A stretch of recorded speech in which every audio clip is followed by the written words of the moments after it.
मित्रों नमस्कार, मैं हूं राकेश कुमार। आप देख रहे हैं माताभिमत। मित्रों, नियोजित शिक्षक जिन्होंने सक्षमता परीक्षा दी कब बनेंगे विशिष्ट शिक्षक?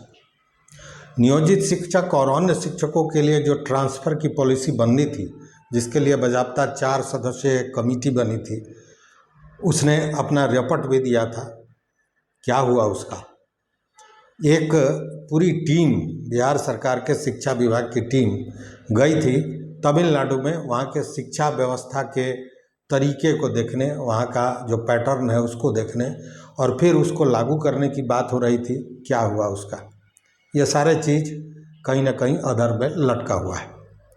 लेकिन इसी बीच एक अच्छी खबर निश्चित रूप से शिक्षकों के लिए आई है, और वो अच्छी खबर है कि अब उनका जो वेतन वृद्धि, वार्षिक वेतन वृद्धि रुका हुआ था, वो कांटा हट गया है और रास्ता साफ हो गया है।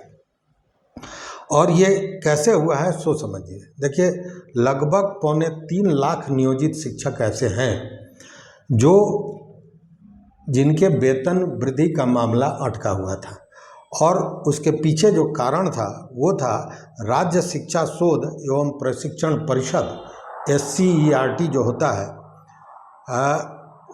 उसके द्वारा जो प्रशिक्षण दिया जाता है शिक्षकों को, सतत व्यावसायिक विकास प्रशिक्षण, उसमें जो लोग शामिल नहीं हुए थे उन लोगों के वेतन वृद्धि पर रोक के कारण ही ये सारा मामला अटका हुआ था। लेकिन अब नई जो स्थिति परिस्थिति आई है उसमें ये जो शिक्षा विभाग के अपर मुख्य सचिव हैं डॉक्टर F सिद्धार्थ, उन्होंने रोक रखा था, क्योंकि विभाग का मानना है कि शिक्षकों का रेगुलर प्रशिक्षण अगर हो तो निश्चित रूप से जो शैक्षणिक व्यवस्था है उसमें सुधार होगा।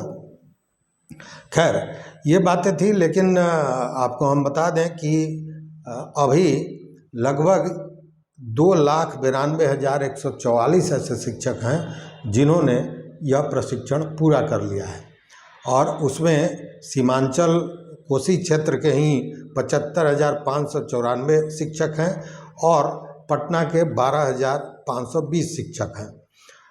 ये सारे लोग प्रशिक्षण कर चुके हैं। आपको याद होगा 11 जून को SCS शिक्षा विभाग ने वेतन वृद्धि, वार्षिक वेतन वृद्धि पर रोक लगा दिया था। लेकिन अब अगर आंकड़ों की बात करें तो लगभग 31,505 ऐसे शिक्षक अभी भी हैं जिन्होंने यह प्रशिक्षण अभी तक नहीं लिया है।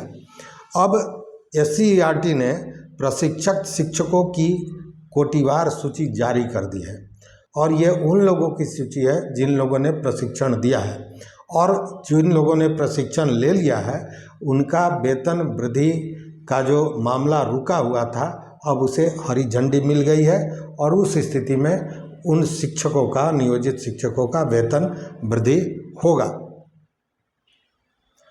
देखिए, अब इसी से अंदाज कीजिए कि प्रदेश में माध्यमिक और उच्च माध्यमिक विद्यालयों में लगभग 3,23,000 शिक्षक हैं जो नियोजित शिक्षक हैं, और BPSC की ओर से प्रथम और सेकंड टाइम जो नियुक्तियां हुई उसमें भी लगभग 2.5 लाख शिक्षक हैं।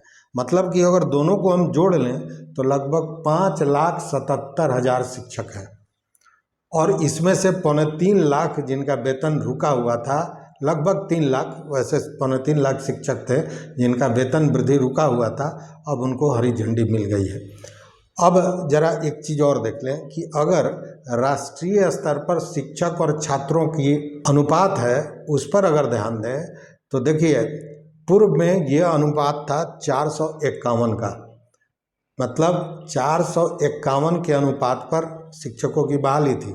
लेकिन ये जो नई बहालियाँ हुई हैं, BPSC में 2 बहालियाँ हुई हैं, इसके बाद यह जो रेशियो है, यह जो अनुपात है वह 351 का पहुंच गया है, और 351 का जो रेशियो है यही लगभग राष्ट्रीय रेशियो भी है।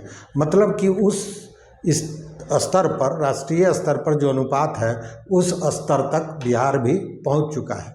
लेकिन जो समस्याएं हैं वो आज भी बरकरार हैं।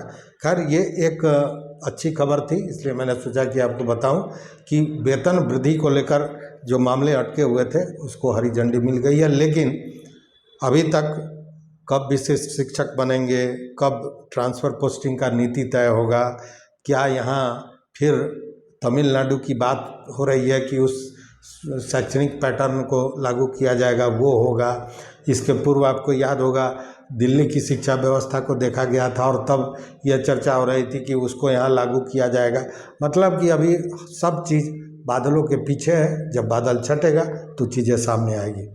तो इस वीडियो में बस इतना ही। देखते रहिए मत अभिमत। मित्रों, चैनल पर नए हो तो सब्सक्राइब कीजिए, लाइक कीजिए, दोस्तों के साथ शेयर कीजिए और अपना विचार जरूर दीजिए। बहुत बहुत धन्यवाद, बहुत बहुत धन्यवाद।